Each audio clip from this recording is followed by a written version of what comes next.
Olá, boa tarde a todos. Eu sou o professor Alex, artista orientador na área de teatro da Fundação Educacional e Cultural de São Sebastião Deodato Santana, no Polo Topolândia, na Guarda Mirim de Maresias. Hoje eu estou gravando a 24ª videoaula, a primeira do mês de julho de 2020. Na última aula, nós começamos a explorar outra peça shakespeariana chamada Macbeth, iniciando com uma breve sinopse, um pouco sobre a peça e os personagens e a história detalhada. Hoje continuaremos a detalhar um pouco mais dessa história. Bom, a continuação. Depois de assassinar o rei e assumir o trono, Macbeth continua inquieto com a profecia a respeito de Banquo. Ele então o convida para um banquete real, onde descobre que Banquo e seu jovem filho Fleance planejam fugir naquela mesma noite. E Macbeth então contrata 2 homens para assassiná-los. Porém, um terceiro assassino surge misteriosamente no parque, antes do crime. E enquanto os assassinos contratados por Macbeth matam o Banquo, Fleance escapa. No dia seguinte, no banquete, o fantasma de Banquo entra e se senta no lugar de Macbeth à mesa. Apenas ele pode ver o espectro, enquanto que os outros convidados entram em pânico diante da visão de Macbeth em fúria, esbravejando contra uma cadeira vazia, até que uma desesperada Lady Macbeth lhes ordena para ir embora. Macbeth, perturbado, vai até as bruxas mais uma vez. Elas conjuram então 3 espíritos, em meio a 3 outros avisos e profecias, que lhe mandam ter cuidado com Macduff, porém também lhe avisam que ninguém que tenha nascido de uma mulher fará mal a Macbeth, e que ele jamais será vencido até que a grande floresta de Birnam vá até as alturas do monte Dunsinane. Bom, como Macduff está exilado na Inglaterra, Macbeth presume que está seguro, e ele então condena à morte todos do castelo de Macduff, inclusive Lady Macduff e suas crianças. Enquanto isso, Lady Macbeth torna-se atormentada pela culpa dos crimes que ela e o marido cometeram.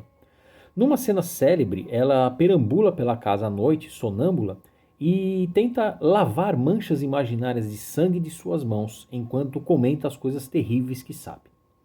Na Inglaterra, Malcolm e Macduff são informados por Ross de que seu castelo foi pego de surpresa e suas esposas e seus filhos selvagemente abatidos.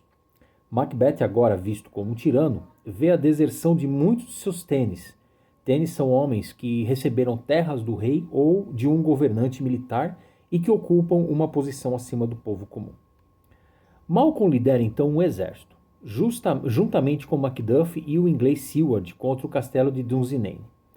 Enquanto os seus soldados ainda estão acampados na floresta de Birnam, recebem a ordem de cortar e carregar todos os troncos que puderem para camuflar o número de soldados, e acabando por realizar a terceira profecia das bruxas. Nesse meio tempo, ao ficar sabendo da morte de Lady Macbeth, embora a causa da morte dela não seja revelada, pois presume-se que Lady Macbeth tenha cometido suicídio, já que a última referência de Malcolm a respeito dela revela que, como se acredita, por suas próprias e violentas mãos, tenha tirado a própria vida, Macbeth faz o seu famoso monólogo Tomorrow and Tomorrow and Tomorrow, que significa amanhã e amanhã e amanhã. Bom, a batalha tem o seu ápice na morte do jovem Seward e no confronto de Macduff com Macbeth, que apregoa não temer o oponente, pois não pode ser morto por qualquer homem que tenha nascido de uma mulher, segundo as profecias das bruxas. Macduff declara então que ele foi rasgado do útero de sua mãe antes do tempo, ou seja, ele nasceu através de uma cesariana e, portanto, não nasceu do ventre de uma mulher, mas sim do ventre de um cadáver, visto que sua mãe havia morrido durante o parto. Macbeth percebe, já tarde demais, que as bruxas o enganaram. Fora de cena, Macduff corta a cabeça de Macbeth e cumpre assim a última das profecias. Embora Malcolm seja colocado no trono e não Fleance, a profecia das bruxas a respeito de Banquo, dizendo que a geração dele seria de reis, era conhecida pelo público da época de Shakespeare como verdade, já que o rei Jaime I da Inglaterra era, supostamente, um dos descendentes de Banquo. Agora vamos falar um pouco das fontes do texto. Macbeth já foi comparada a outra peça do próprio Shakespeare chamado Antônio e Cleópatra. Tanto Antônio quanto Macbeth, enquanto personagens, procuram um novo mundo, ainda que à custa do antigo. Ambos estão lutando por um trono e têm um obstáculo a enfrentar para obter este trono. Para Antônio é Otávio e para Macbeth é Banquo. A certo ponto da peça, Macbeth até mesmo se compara a Antônio, dizendo: sob banco meu gênio é rachado, como disse que o Marco Antônio era para César. As duas peças também contêm figuras femininas poderosíssimas, sendo Cleópatra e Lady Macbeth. Shakespeare pegou a história emprestada de diversos relatos existentes nas crônicas da Inglaterra, Escócia e Irlanda. Uma história das Ilhas Britânicas compilada inicialmente por Raphael Holinshed e muito conhecida na época. Nas crônicas, um homem chamado Donwald encontra diversos membros de sua família assassinados pelo seu rei, chamado Rei Duff, por terem se envolvido com bruxas. Após ser pressionado por sua esposa, ele e 4 de seus criados matam o rei em sua própria casa. Quanto ao próprio Macbeth, as crônicas o relatam como um personagem esforçado em manter o reino diante da incapacidade do rei Duncan. Ele e Banquo encontram-se com as 3 bruxas que fazem exatamente as mesmas profecias da versão de Shakespeare.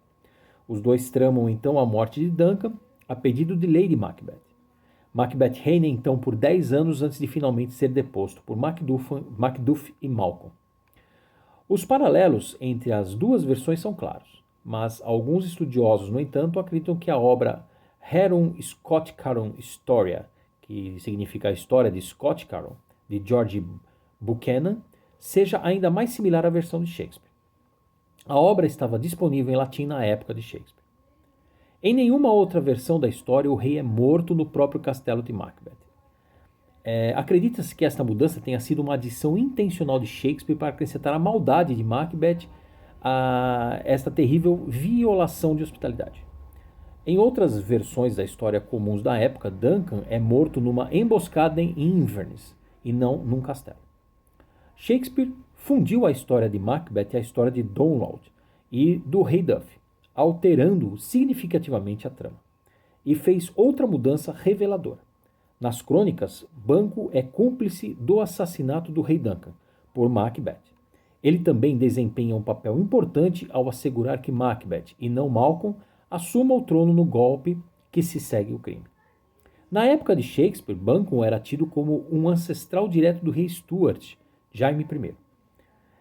O Banquo retratado nas fontes históricas difere significativamente do Banquo criado por Shakespeare, e diversas razões para esta mudança foram propostas. Uma delas é que retratar um ancestral real como um assassino seria no mínimo arriscado. Outra especulação é de que a alteração pode ter sido simplesmente porque não havia uma necessidade dramática para outro cúmplice para o assassinato, enquanto havia ao mesmo tempo uma necessidade de se ter um personagem que fornecesse o contraste dramático a Macbeth, papel que seria preenchido pelo Banquo shakespeariano. Outros atores da época que escreveram sobre Banquo, como Jean de Chandelaine, em seu Stutid, que é uma publicação de 1611, também mudaram a história ao retratá-lo como um homem nobre e não como um assassino, provavelmente pelos mesmos motivos. Vamos falar um pouco da data de criação e de apresentação dessa peça. A peça não pôde ser datada com precisão devido às evidências significativas de revisões posteriores. Muitos estudiosos conjecturam a provável data da composição como estando entre 1603 e 1606.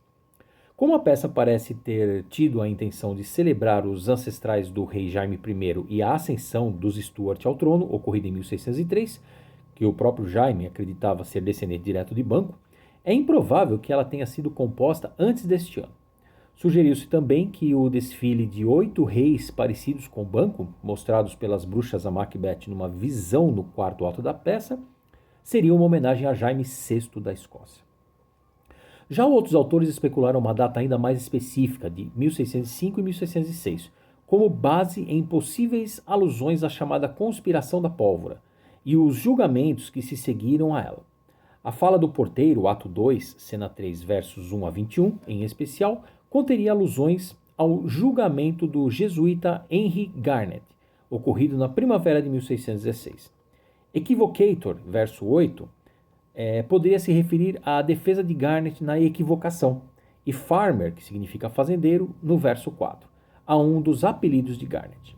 Farmer, no entanto, é uma palavra muito comum e o conceito de equivocação já havia sido o tema de um tratado escrito em 1583 pelo conselheiro-chefe da rainha Elizabeth I, Lord Burghley, e da doutrina da equivocação, escrita em 1584 pelo espanhol Martin Azpilicueta, que a disseminou pela Europa até que chegasse na Inglaterra na década de 1590.